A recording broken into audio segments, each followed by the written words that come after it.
Welcome to Prostate Cancer Uncensored, a podcast produced by Zero Prostate Cancer. My name is Kris Bennett, the Director of Health Equity, Community Organizing and Engagement, and I'm really happy to have Dr. Eddie Wright here on with us today. Dr. Eddie Wright is based in the Dallas, Texas area, and I'm going to pass it off over to him for a quick little introduction. Thanks for joining. Hey, Kris. Thank you for having me. Yeah. I really appreciate it. I'm Dr. Eddie Wright, and as you say, we're based out of Dallas, Texas. I'm the founder and CEO of We Can Win, Real Talk About Prostate Cancer. And we are in our second year of building this nonprofit to bring some much needed real information into the African-American male communities about prostate cancer. And this year we're kicking off with something a little bit differently. So we're adding breast cancer to our symposium that's coming up. We'll talk about that a little bit later, but that's who I am. That's what I do. Let me just say again, thank you to you, Kris, for being such an advocate for us and for the support that you've given us since we met at the summit. It's been a great time. Yeah. Awesome. Yeah, no problem. Honestly, it's always great to be able to work with folks in the community. And I think that's one thing that we love to do here at Zero is try to identify those people that are already doing the hard work, already those trusted partners in the community. So again, thank you so much for the work that you're doing. I think it's so necessary, like you said, especially to work in the Black community, trying to reach a population that historically hasn't been served in the ways that it probably should have been. So let's talk a little bit more about We Can Win. What made you want to start We Can Win? And tell us a little bit about that journey. Well, okay, so this journey all started in California back in 2012. I was actually on my way on vacation, and I got a call back from my doctor who had me in a couple of weeks prior to me leaving. Because he noticed a spike in my PSA. It actually went from 1.5 to 5.5 in a little bit less than 12 months. Mm. And I had no idea what prostate cancer was. I'd heard about it, but like most Black men, never investigated it, didn't know what it could do, whether it was a killer or whether it was just something you could take a pill for, and away it goes, right? Yeah. So I went in for the initial exam with the doctor, and he recommended that I go see a radiologist, and he sent me to the Palo Alto Medical Foundation in California. Okay. So when I came back from vacation, I went and I met with this panel of doctors. It's about 12 doctors, radiologists, oncologists, urologists, there were dietitians. And I'm like, wait a minute, man, am I getting ready to leave this place or what? But it was, in the beginning, it was very unsettling to walk into an environment like that with all these doctors around. I guess the only person that was missing was the funeral director, right? Mm-hmm. Mm. So I sit down, I get to talking with these guys. And the radiologist that I had said to me, he says, listen, I don't want you to worry about this, Mr. Wright.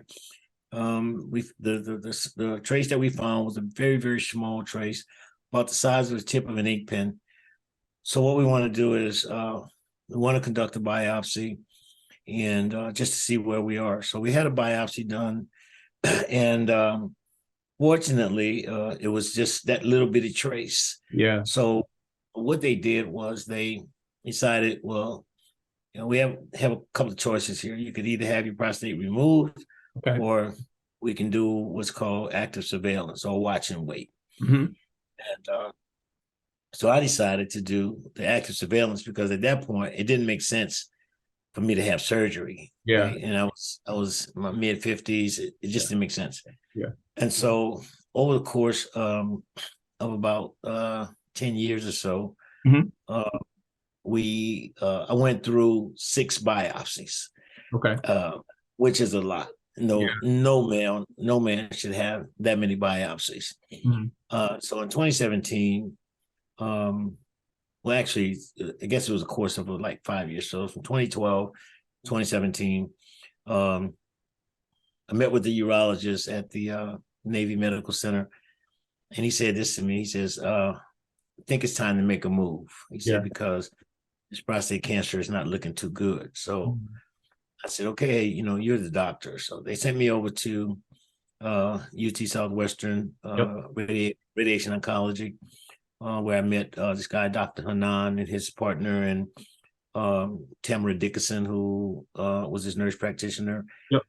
And they sat down in a seat right in front of me, eye to eye. And he said to me, he says, listen, I don't want you to worry. This thing is not going to kill you.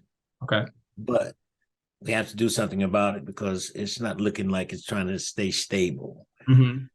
So there was a clinical trial that was, they had just completed a couple of years prior, called SBRT.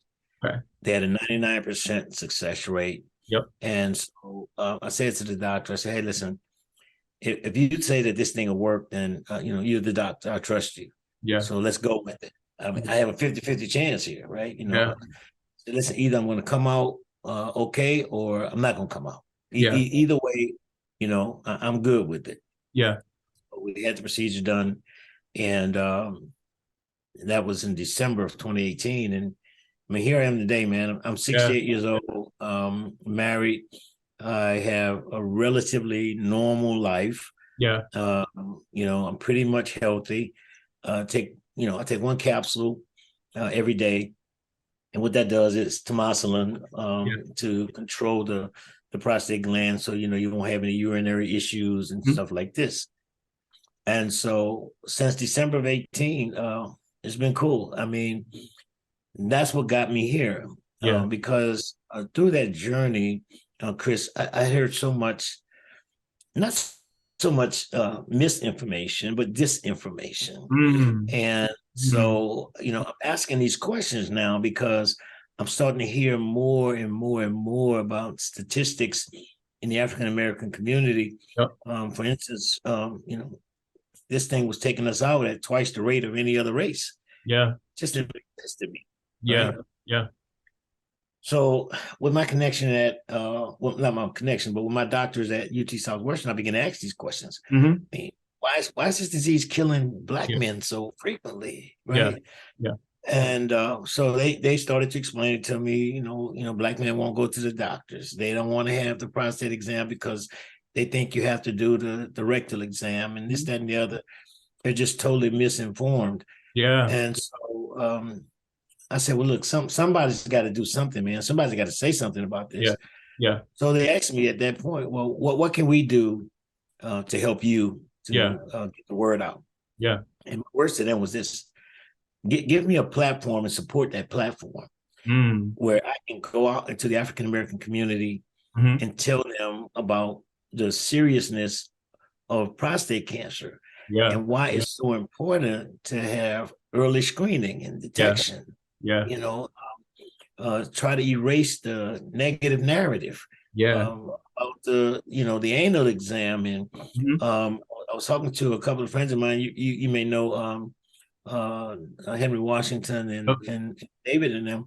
We had a conversation not so long ago, and David mentioned what's called the white coat syndrome. And I'm like, the white coat syndrome. I said, what is that? He said, that's something that exists in the African-American male community. And what it is that we're afraid to go to the doctor. Because we're afraid we might get bad news. Right? So, meeting Black men, all across the country as I travel, I always ask the question, I get into these conversations about prostate cancer, and the number one answer I get is, man, I didn't know that.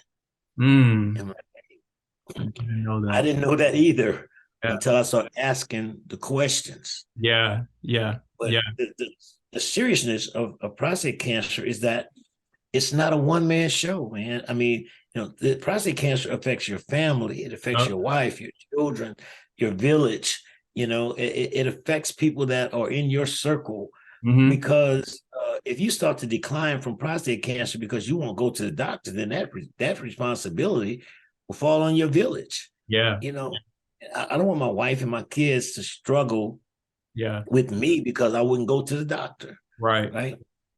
And so, unfortunately, that stigma that exists in the communities of African American males, and now with breast cancer with African American females, Yeah. well, we are just afraid to go to the doctor. Mm-hmm. And the reason being is, I find that in talking with some of these people, for one of the things they'll say to me is, "Well, you remember what they did to us at Tuskegee? Is that correct?" Mm-hmm. Yeah, I remember all of that, man. But come on, that was 50, 60 years ago. Yeah. Are we going to continue to live like that? Are we going to continue to let something that happened, way back then affect the way we live today? Yeah. Come Yeah. on. I mean, you go into the doctor, man, and now it's a simple blood test, PSA test, Right. simple blood test, Yeah. 3 seconds that can save your life. Yeah. You know what I'm saying? Possibly, or if nothing else, it can add years to your life. Yeah. Yeah. And so I've made this my life's journey, man, to get out. I want to be able to travel across the country and tell African American men everywhere, man, you have to go and get a PSA test. Yeah. I had a recent meeting with Commissioner Roy Brooks over in Tarrant County, Fort Worth, last week. Yep. And he said to me, his brother was his primary care physician, and he made him get a PSA test every year. Mm-hmm. And his PSA started off at a 2.0 and went up to a 4.0. He decided to have surgery, which I still don't understand why at that early stage, but that was his decision. Yeah. But his brother, his younger brother by 15 months, who was a physician, Okay. never got tested. Mm-hmm. He didn't get tested until it started bringing him down. He was in 4th stage when they discovered that he had prostate cancer. Yeah. It killed him. Yeah. It took him out of here, man. Mm-hmm. My best friend, one of my best friends, came up with in California. We back in the day, we went to beauty college together. We worked in the same salons. We performed on big stages across America at some of the biggest beauty trade shows in America. Yeah. I got a phone call while I was in Mobile, Alabama, told me that my best friend was dead. Mm-hmm. I asked his daughter, "Well, what happened?" She said, "Uncle, he died in his sleep." Mm. I'll say, "Okay, so what was wrong?" He had prostate cancer. Mm-hmm. Wouldn't go to the doctor, Kris. Yeah. You know what I'm saying? Yeah. And so at some point, this thing got to shaking me up real good.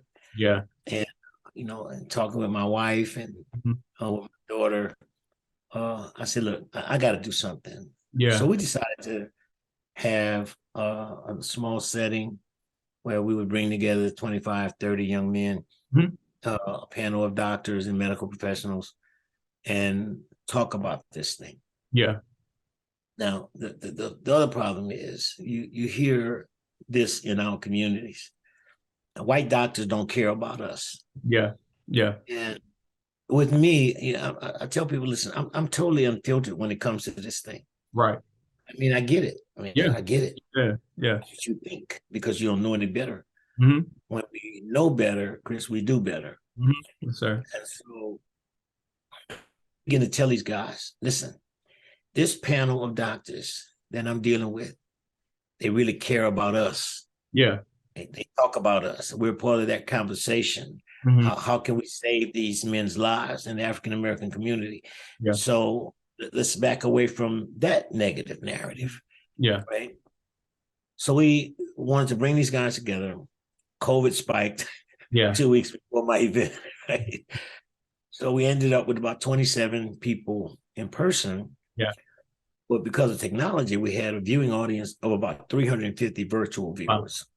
Wow. Right. Yeah. So that right after that, I had a conversation with my wife and I said, you know what? I can't stop here. I got to keep going. I got to do this again. Yeah. And during that time, I got connected with Zero. Yep. Right. Yep. And a couple of their representatives came out and, they brought literature, brought some swag and stuff like that we were able to put out into our community. But that still yet wasn't enough because we didn't have enough people Yeah. in person. So We Can Win started off as Real Talk About Prostate Cancer. Yep. We Can Win. Yeah. And I was talking with my graphic designer that did this logo you see in the background. Yeah. And she said, Dr. Wright, let's change some things up. Say, We Can Win seems to be more like what you want to say to your people. Yeah. And so after a little conversation, we decided to change things around. So it went from Real Talk About Prostate Cancer to We Can Win. Okay. And then our tag is Real Talk About Prostate Cancer. Yeah. And you probably can see over in the distance, it says a cure is within reaching distance. Yeah. And so we're in our funding stage. Built some great partnerships. Zero, of course. We've partnered with Zero, and we've done some work with Zero. Yep. On the Hill in DC, on Capitol Hill, advocating to try to get some of these bills passed and signed so we can get rid of some of this cost that is keeping these men from going and get tested. Yeah. You hear people say, listen, the test is only about $35, between $35 and $65. But if you have a family of 4 or 5, yeah, right, one person working, that's right. A lot of money. That's a lot of money. Yeah. Yes. Yeah. And so we're in the process now of partnering with the Moncrief Cancer Center. Okay. Built a relationship with the American Cancer Society, who's one of our sponsors for the upcoming event. We are partnered with the Harold C. Simmons Comprehensive Cancer Center. We've worked with All of Us, the research program. And so, we're moving in the right direction. Yeah. Yeah. We're going to partner with Commissioner Brooks.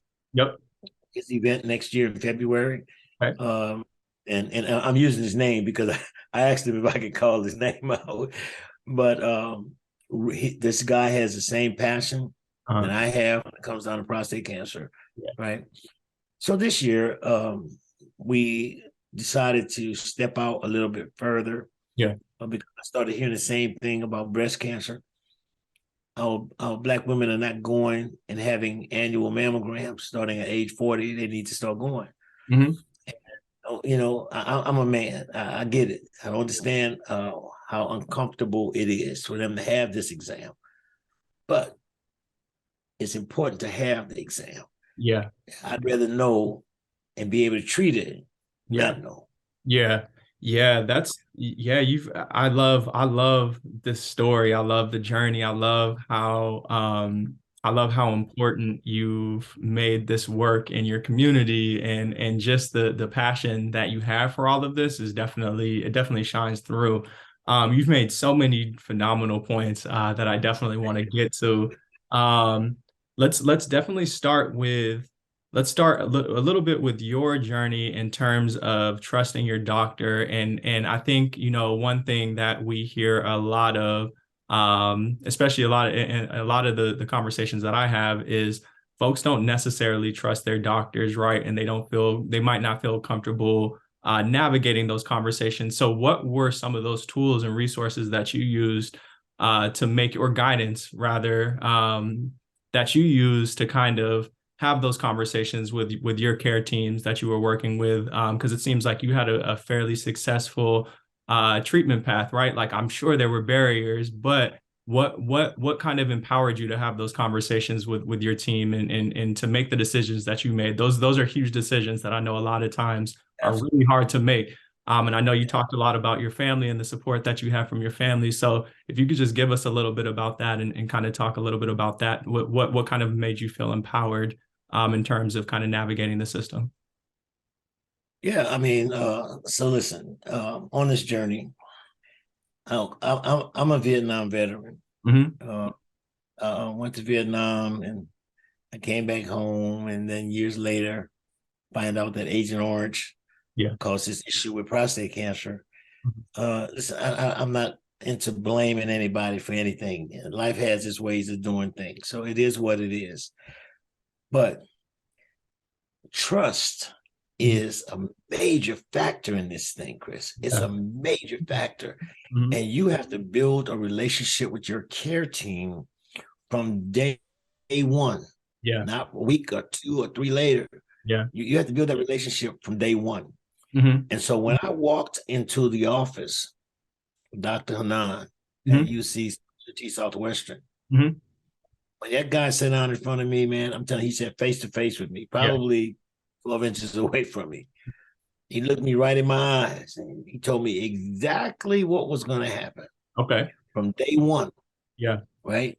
How we were going to proceed. He explained all the procedures to me. Yeah. What the procedure, the procedural time was, and Yeah. how many people were going to be in the room. And I'm looking at this guy like, wait a minute, man. Nobody has ever sat down with me and explained in detail like this. Right. So that's number one. Yeah. You have to have a care team who will be upfront and honest with you, who show they care about you from the beginning, who is affected by the way you feel, not by how they feel. Who will answer your emails, your phone calls. We live in the day of technology. We can reach out to our doctors 24/7. Right. So my care team has always been available to me. Yeah. I've never had an issue.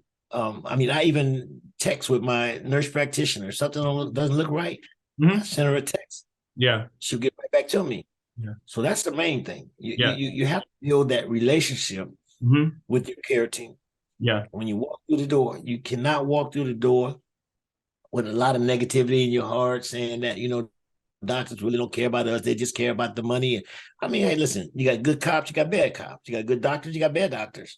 So you go to the right place, try to hook up with the best doctors, not just the right doctors. Right. But the best doctors. And I believe I have a team of the best doctors. Dr. Hanan is one of the most notable urologists in North Texas. Yeah. And he is upfront, doesn't hold back. Yeah. If he doesn't think he can get you through this thing, he'll tell you, hey, man, look, you're more advanced. Like, I'm not going to be able to do this. But what I like about the team that I have at UT Southwestern and the Harold Simmons Center is that regardless of how I walk through the door, because I had some moments, let's put it like, keep it real. Yeah. I had some moments, man. I'm like, I don't know what this thing's going to do to me. Yeah, of course. It's already changing the way I live my life. Yeah. And so the step-by-step process, if I needed to talk, I had somebody talk real talk. Right. Right. Don't sugarcoat this thing, because, in our community, you just have to be real. Yeah. You can't sugarcoat stuff, man. You can't play with these guys. These guys, your life is on the line. So I was talking to one of my fraternity brothers, man. I just got a text from him today, and he went through 45 treatments of radiation. That's crazy. They went through 5 treatments of radiation. Yeah. My case, and we're still talking about these caregivers, and my case is different. Yeah. Because I believe, and I sat down one day, and I was like, I was really depressed, man, about it. Didn't share with too many people, but so I was like, listen, God, why me, man? You could have gave this somebody else, why me? Yeah. And so when we question God about what he's doing, we have to be ready for the answer. Right? So I heard him say to me that if you had not contracted this disease, I would not have been able to provide a platform for you to discuss this disease with millions of men across the United States. Right. Yeah. And I think I love, let's definitely stay on that thread of vulnerability, because I think, especially within the Black community, right, being vulnerable sometimes as a man is not something that we tend to do very well. Right. And I think, you've definitely touched on it a couple of times when you were talking about being there for your family. And I'm sure that, there's men out there now that need to hear it. And anytime I get to go around and talk to folks around the country, primarily women caretakers, right? Or just folks across, folks that might not necessarily be the actual prostate cancer survivor or prostate cancer, person that was diagnosed with prostate cancer. One thing that I often hear is, we hear all these things about, oh, I don't want to talk about it because it makes me, seem a little bit weaker or anything. But I definitely feel like this is the opportunity to be vulnerable, right? If you have the opportunity to be able to help folks and you feel comfortable talking about it, why not? So what do you say to the folks that are almost there, to those men that are almost there in terms of being able to share their story? Talk a little bit about like the vulnerability and how it's kind of helped you throughout this process and how it's helped you really help all these other men that you're working with. Listen, it's real simple. It's really simple. Yeah. Real men talk about prostate cancer. They don't die from prostate cancer. It's just that simple. Yeah. Listen, we have to get rid of the fear factor. Okay. Listen, man, if you are diagnosed with prostate cancer at a late stage, 9 out of 10 times, it's gonna wipe you out. Yeah. It's gonna change your you're talking about the digital rectal exam. DRE. You get caught in third, fourth stage. Hey man, it's gonna change your sex life. Let's talk about it for real. And that's the way I go at it. I go at it for real. Let's talk about it for real. If you wait until it's too late and they have to remove their prostate, especially at a young age, 45, 50 years old is a young age. It's gonna affect your manhood. It's going to change the way your diet. It's going to change your day-to-day life. I mean, why? Why? Because we're afraid to talk about it? Come on, man. Look, if you're that tough outside, you better be tough with yourself and say, hey, listen, Ed, you better get your butt down to that doctor, man, and go take care of yourself, or you're going to die at a young age. And so Kris, it's real talk. That's where this comes from. Okay. It's real talk. We can't sugarcoat this thing. We can no longer play with it. Absolutely. It's taking us out because we're scared to go to the doctor. Come on, man. Let's be real about this thing. Take your behind to the doctor. Go get checked out, man. It's almost a 100% survivability rate if you catch it early enough. And so I definitely want to echo that piece out to the folks that are listening. I know it can be scary, but I think to your point, like this is something that our people want us here, right? Our people want us to be able to beat this, to survive this. And so I think that's definitely a message I hear all the time is, people want us here. So if that takes us kind of having that hard conversation with ourselves and just being able to have these real conversations about prostate cancer and about our health, I think it's okay for us to be vulnerable for sure. You also earlier had talked a lot about, or you had mentioned disinformation, and I think that's something that is coming up more and more frequently. Can you talk a little bit about how you and We Can Win are kind of addressing disinformation throughout the Black community?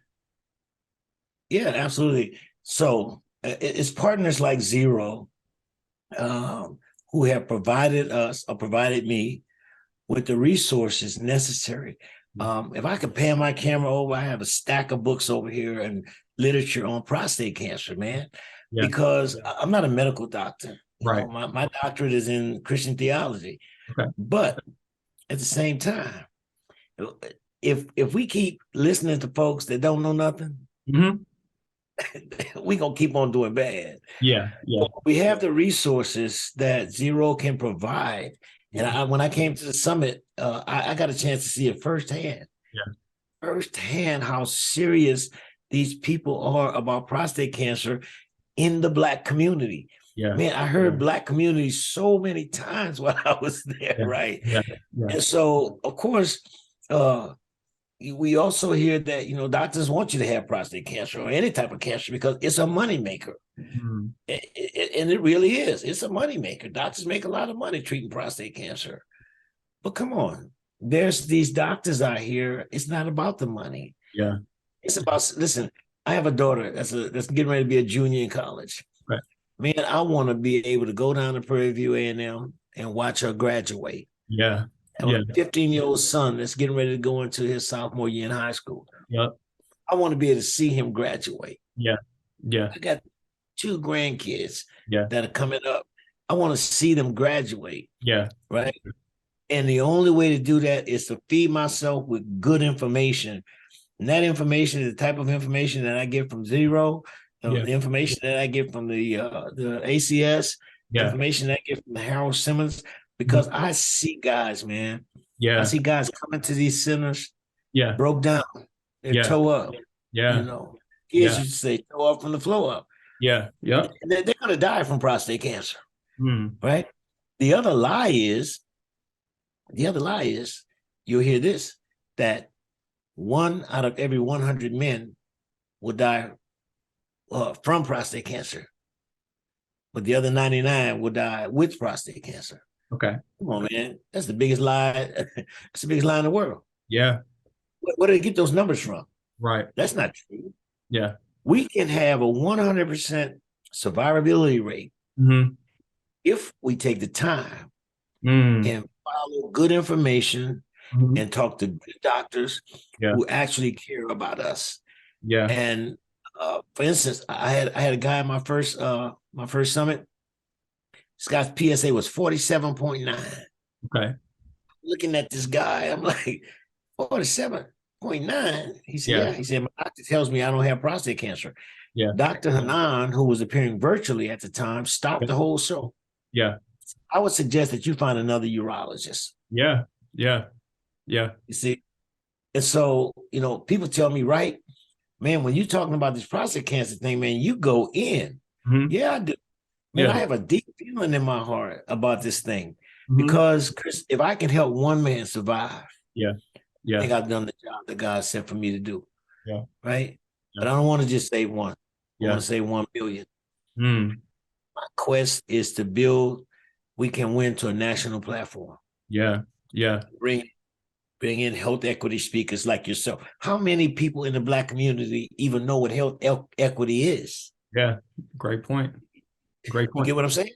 And so we need speakers like yourself and Dr. Sealy and people like this to come in and tell these guys, tell the Black community what health equity is, why it's so important for us to know about it. So all these are factors that we're trying to pull together to make sure that the information is correct. Not partially correct. We want it to be 100% correct. You see? And so when I get to talking about this thing, I get so full of it because I'm so passionate about it. I don't want to see anybody die. I mean, listen, prostate cancer does not just affect Black men. Let's get that out there as well. It affects all men. It does not. It doesn't have a color scheme. It doesn't care, about your age. It doesn't care about your tax bracket. It doesn't care about anything. It can affect any man. It's just that it affects Black men and Hispanic men more than anybody else. Right. That's and I think that's the piece about that's the piece that a lot of folks kind of lose the thread on, if you will, and lose sight of is we want to make sure we're doing this for everyone with a prostate, right? Anyone with a prostate, like we want to make sure that you have access to the resources and we can help you navigate these conversations and all the topics that we've touched on today in this conversation are very real, right? And I think you made a really great point when you said, this affects everyone in your direct circle, right? That's right. And I think that's another thing that doesn't get talked a lot about, is it's not just the person who is diagnosed with prostate cancer or who is going through it. It's the caretakers, it's the medical team, it's the folks that are in your circle, your friends, your family, your colleagues at work. They're all there to help support you. So I love and appreciate that you had mentioned that. And I know we just talked a little bit about the information that, the disinformation and the information that you're using to kind of battle that. So I kind of want to shift gears and talk about your event that's happening on May 20th, 2023 in Dallas, Texas. Yeah. So if you could tell us a little bit about that and maybe talk about how people can get involved. That would be awesome. Absolutely. Man, listen, I tell you, I am so excited about this year's event. It's crazy. I really, it's kind of hard to explain why I'm so excited about this year's event. So we are making this thing into a symposium. It's called We Can Win, the 2023 Symposium on Prostate and Breast Cancer. This is going to be held on May 20th from 10 a.m. to 2 p.m. We have a panel of expert doctors that are coming in from the Harold C. Simmons Comprehensive Cancer Center. We're going to have a representative from the American Cancer Society. Zero will be in the house. We have some awesome people that are coming to share their testimony. You just talked about caregivers. Mm-hmm.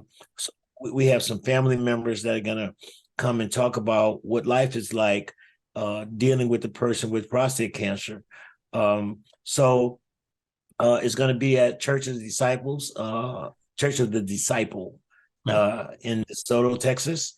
And you can go to our website, www.wecanwinpc.org/events. It'll take you right to the event page. Have your camera ready, scan a QR code. It'll take you right to the Eventbrite registration page. We're asking that everybody registers. The event is absolutely free, but we're asking everybody to register for logistic purposes, catering. We're going to serve a light lunch. Hey, man, we're going to have giveaways. We're going to do some baskets. It's our intent to give away a brand new barbecue grill. It's not going to be a $39.99 barbecue grill. It's going to be a nice grill. Listen, it's Texas. You take it seriously. We get it. Yeah. Yes, sir. So, our sponsors, of course, the American Cancer Society, Zero, the Howard C. Simmons Comprehensive Cancer Center have been fantastic with us to sort of stroke us through this thing. Yeah. Because again, I'm new to this thing. Mm-hmm. Also, if you like to be a vendor, just go to our website, contact us page, and send us an email. We can shoot you out the information on becoming a vendor for this event or a sponsor, however you want to participate to help us out. Or if you just want to make a donation, you can just go back to our website, click on the tab that says Give a Gift. It'll take you to two of our giving portals. And we are nonprofits, 501c3, so your donations and sponsorships are tax deductible. And we're just looking to have a great time. We want to put at least 100 people in this church. We partnered with the church that's going to provide the venue for us for the next 5 years. So we don't have to worry about looking for a venue for 5 years. It's always the hardest part of putting these things on. But we're going to have a lot of fun, man. It's not going to be as intense as it sounds. You'll be able to ask those questions and get real answers. We're going to laugh. Some people will probably cry. And I'm surprised I made it this far into this podcast without shedding some tears, because it gets to be so passionate. Yeah. But we're going to have caregivers. We're going to have family members talking. We're going to have guys that's dealing with advanced stage prostate cancer. We're going to have guys that have gone through prostate cancer, but they're living a normal, healthy life. Mm-hmm. So in those 4 hours, man, you're going to learn some stuff that you wouldn't normally get just showing up every day. Yeah, I love that. And let the folks know the website one more time for registration purposes and all that good stuff. Absolutely. The website is www.wecanwinpc. It's wecanwinpc.org, and go to our events page. And it has a flyer there with all the information. There's a QR code you can scan, or you can give me a call at 972-816-9588. We'll talk about it. And if you just need to talk, we'll sit on the phone and talk, man. Sometimes I'm up till 10, 11 o'clock at night talking with different guys on the phone because they heard about what we're doing and they want to be a part of it. Yeah. So, hey, man, this event is going to get bigger and bigger and bigger. I believe that at some point we're going to fill a hotel banquet room with African-American men and women. Ladies, if you're listening, grab your husbands, grab your significant other, and make them come to this symposium. They need this information. Trust me. Yeah. It'll make them a better life. I love it. And you know what? I can definitely sit here and vouch for you. I can definitely vouch for Eddie. He's a phenomenal human. The work that he's doing is incredibly important. And I know that you're making a huge impact in this space. So we're always happy to be here to support you and glad to be able to give you some type of platform to be able to promote your work in this event. As we're coming to as we're kind of wrapping up, I wanted to leave you with this question, really more so for the other folks out there, and really actually for yourself. Really, what's one thing that you kind of want to leave people with after hearing this, after hearing your journey, hearing a little bit about the work you're doing? What's one thing you want to leave folks with? Well, I think the most important thing is basically what our tag says. This is real talk about prostate cancer. And I guess if I was to end this, I would say this. We can win this thing. If we all work together, we can win, because a cure is within reaching distance. That's what I would leave with them. There it is. Dr. Eddie Wright, I so much appreciate you, brother. Thank you so much for the work you're doing. Thank you for taking the time. You. I think this is so important. I'm really excited for folks to hear this, and I think it's going to help so many people. I think everybody that I know that has talked to you, that has interacted with you, has loved it, and has always felt like they walked away with something that they didn't know before. I know you dropped all your information, your contact information. For the folks that are listening to this, watching this, please do, if you're in the North Texas area, please reach out to Dr. Eddie Wright. He will make sure that you get taken care of. He'll make sure that you're connected. Obviously, you know, us over at Zero and the health equity on the health equity side of things as well. More than happy to connect you to Dr. Eddie Wright if you're in the North Texas area. But thank you again for the time. We want to make sure that you know that we're getting this message out to as many people as possible. Thank you again for the work you're doing. Man, listen, Kris, it was such a pleasure to meet you, man, at the summit. And I thank you for your friendship. I thank you for your support. Thank Zero for the support from Zero and the health equity side. Man, I'm looking so forward to having you next year. I'm booking you early, man. Yes, sir. Yes, sir. So you come out and talk about this thing. But I appreciate you all for loving on us and taking such good care of us at We Can Win. And I look forward to a great relationship going forward.